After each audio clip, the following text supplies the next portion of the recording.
first one you said was the path to the perfection. Martial arts was at one point a path of self-reflection and a path of self-perfection of your character. But it became more like just being a better fighter. But why would you want to polish your character? That's what people that are in martial arts should question themselves. Why would you want to perfect your character? Well, I'll tell you why. Because it'll make you a better fighter. Because if you learn about patience, you'll be more patient in a fight. You won't go when you don't need to go. Like as an example, if you're too angry, you'll go at the wrong time when you should hesitate or you should wait. And then on the other side of that is being fearful. If you haven't had the ability or the thing to let go of fear,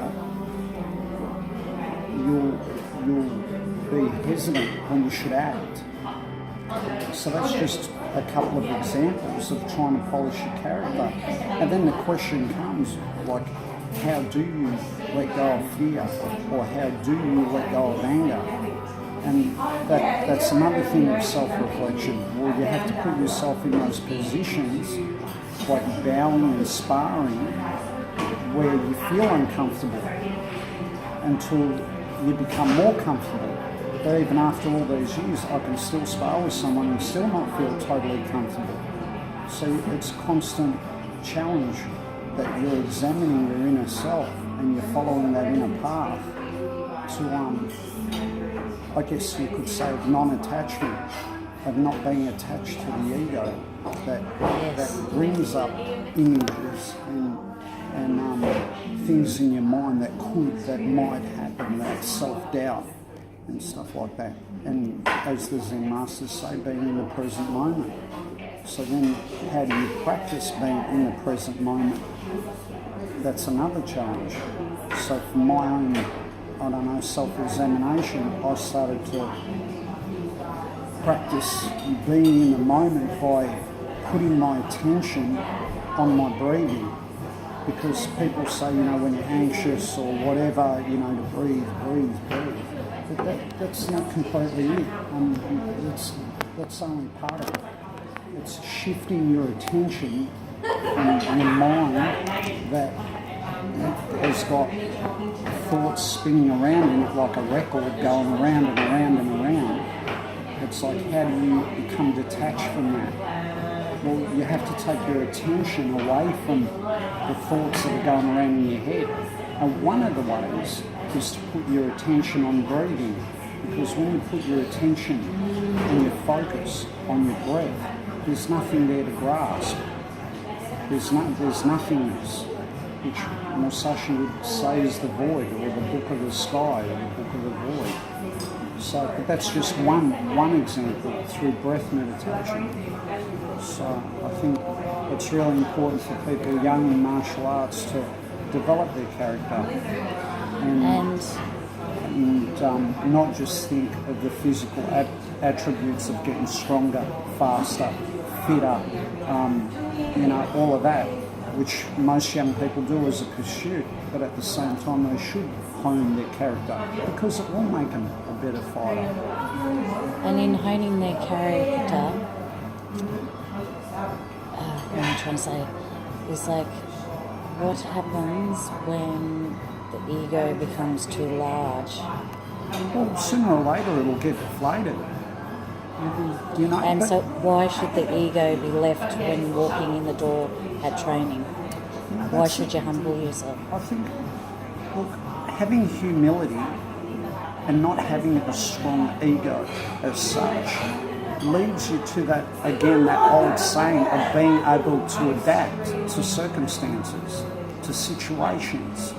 Like there's a saying, don't quote me because I can't remember the exact quote, but it's like, when you become like water, you adapt yourself to the vessel, to the cup, to the glass, which is what Bruce Lee was trying to get across, which is an old Zen thing, or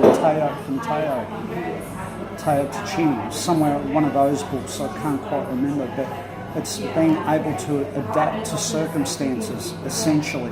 That's what they were trying to say. By saying be like water, it's adapt. Because water adapts itself to the shape of whatever it takes. So, thus, human beings, we need to learn to adapt to circumstances. Now, if your ego is too big and it's too strong, you're too rigid. And if you're too rigid, you will break. It's like snow falling on a tree. If the branch isn't flexible, it's going to break. And that's where I think a lot of these things, that if I thought deeply enough about would be like. It's like if you're not humble and you're too rigid, you're not going to adapt yourself to circumstances, whether in life or in a fight. And you have to be able to adapt to survive. Yeah, that's good. And also, I think Paul was saying something about perfecting technique. Now, a lot of Perfecting technique. Yep.